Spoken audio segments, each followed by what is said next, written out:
Dahil po sa sunod-sunod na insidente ng karahasan sa mga eskwelahan, isinusulong ng isang senador na ibaba ang age of criminal responsibility sa 10 years old mula po sa kasalukuyang 15 years old. Pinarerepaso naman ng Philippine National Police ang security protocols sa mga paaralan. Balitang hatid ni Maris Umali.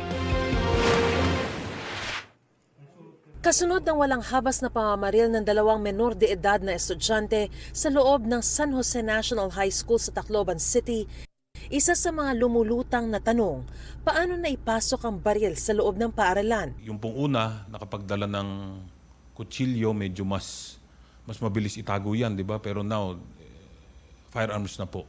So we are really alarmed and we are doing everything that we can para po matuldukan na itong mga ganitong instances. Wala bang security guard sa paaralan noong mga oras na yon? We will need to verify that information po kung meron pong security guard on duty or meron silang nakapag-hire po sila ng security guard. Nabubuhay muli ang usapin ng school security dahil din sa iba pang insidente ng karahasan na nangyari sa loob ng campus. Noong nakaraang Martes, 7 grade 5 student ang sugatan nang magwasiwas ng kutsilyo ang 14 anyos na grade 8 student sa isang pribadong paaralan sa General Trias, Cavite. Isinasantabi na ang anggulong bullying o away sa pagitan ng mga estudyante, lalo't di kilala ng mga ito ang 14 anyos na transferee. Initially, it was found that, although not yet confirmed, it was found that the suspect or the person of interest was suffering from some depressive kondisyon. Ano't ano pa man is nasa ilalim na raw ang nasabing individual sa psychosocial support gayon din sa guidance counseling. Biyernes naman ang saksakin ng 18 anyos na estudyante ng kanyang kaeskwela sa loob ng Cavite National High School sa Cavite City. Bago ang pananaksak, nagkasuntukan ng dalawang estudyante na dati nang may alitan. Meron pong patalim na binunot na nakatago sa kanyang sapatos at yun po, nasaksak niya na nga po yung pong estudyante na kaaway niya. Arestado ang 18 anyos ding nanaksak. Ang biktima inoperahan at nakauwi na sa bahay. Ang population pala ng Cavite National High School na nasa 3,000. Opo. Ngayon, mayroon na silang 2 gate. So physically impossible para sa kanila na isa-isahin nilang i-check yung bawat tao na pumapasok na 3,000 bawat ship. Nakatakdang magdaos ang paaralan ng psychosocial services para sa mga mag-aaral at guro, lalo na sa mga nakasaksi sa insidente. Patuloy ang koordinasyon sa paaralan ng PNP at pagpapatrolya sa paligid ng paaralan.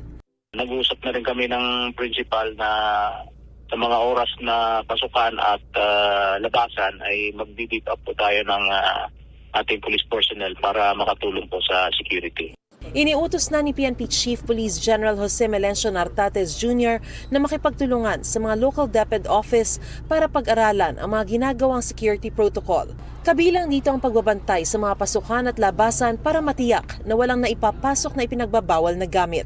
We understand that there is not enough budget for sa lahat po ng naiisip natin ng mga x-ray, yung mga metal detectors, yung hiring of security guards, hindi po ano to. But we have alternatives.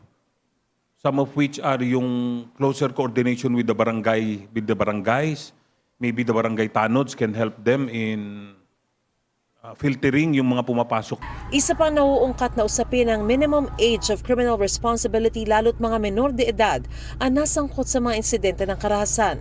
Sa ilalim ng Republic Act 9344 o ang Juvenile Justice and Welfare Act, exempted mula sa kriminal na pananagutan ang mga menor de edad na 15 taong gulang pababa. Ngunit maaari silang isailalim sa intervention.